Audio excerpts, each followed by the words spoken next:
Hey, how's it going? Welcome back to another video. I hope this finds you having a fantastic day.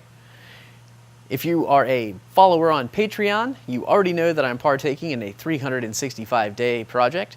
We're already several days in at this point. 2018 is still new though, so I thought that I would share with you one of my more popular photos from that series. By the way, if you'd like to become a Patreon supporter, I have options as low as $1 a month.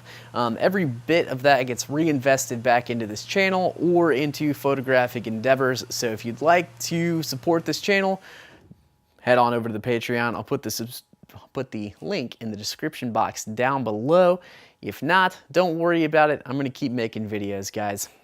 Anyways, I'm going to show you how to make this photo right here. This is the popular photo that I was referencing. You are going to need a few things, but you can get them relatively inexpensively. First and foremost, you're going to need some olive oil.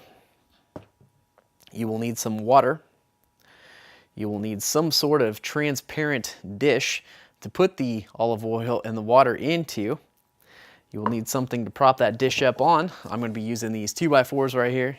And you're also going to need some sort of background. I have chosen this flashy paper. I'm actually going to try to replicate something similar to the actual photo here in this video. Oh, you're also going to need a light source. Now you can use anything here. I should note that you will need some oil of some sort. It doesn't have to be olive oil. That's what I've just found works the best. You're going to need water. You're going to need a transparent dish. It can be a small glass baking pan. It can be a clear plate like this. I got it for $1.50 at Walmart. Really anything. For your light source, you can use, I'm just using some hot lamps here with daylight balanced light bulbs so that I can replicate this in the video. When I took the actual photo, I used speed lights. You could use light from the sun coming through a window on a bright sunny day. If you don't have 2x4s, you could use books to prop up your dish or other dishes or anything that you have laying around. You don't have to use exactly what I'm using. So I'm going to go ahead and set this up, and then I'm going to move the camera around and see if we can get a nice replication of this photo for you here on camera today.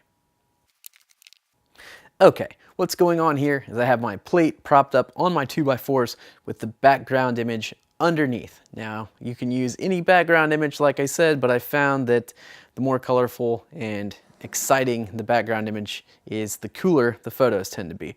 So we're just going to go ahead and pour our water into the dish.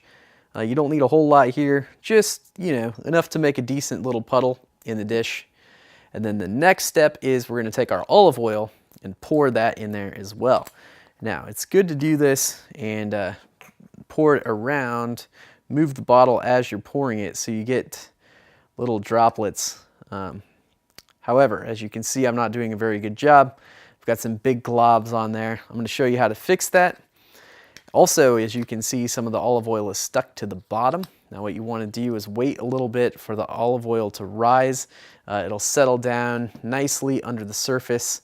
If it does not do that on its own, you can use a toothpick or popsicle stick or something to agitate the oil and stir it around a little bit. This will give you different little interesting shapes and patterns in the oil. As you can see,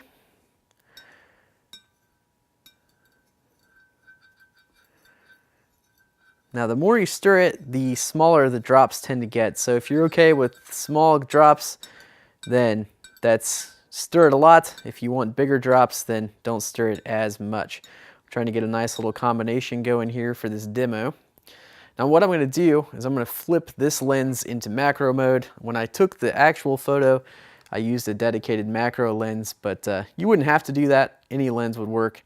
So what we want to do here is get the oil globules in focus right about there. As you can see, they flow and move around, and as they're doing so, they create different images. And that, my friends, is all there is to it. You can stir these around, play around with the focus a little bit, use different backdrops, play around with the lighting, but as you can see, as I stir it, we get different interesting looking images each time. So that's all there is to it. It's a pretty simple and fun project to play around with if you're interested in making some abstract images with oil and water. And you can do this pretty inexpensively. You don't need a whole lot of gear. But anyways, there you have it, folks. How to make abstract images with oil and water. If you have any questions, please put them down in the comments below. I'll do my best to answer them. Thanks for watching. Have an awesome day.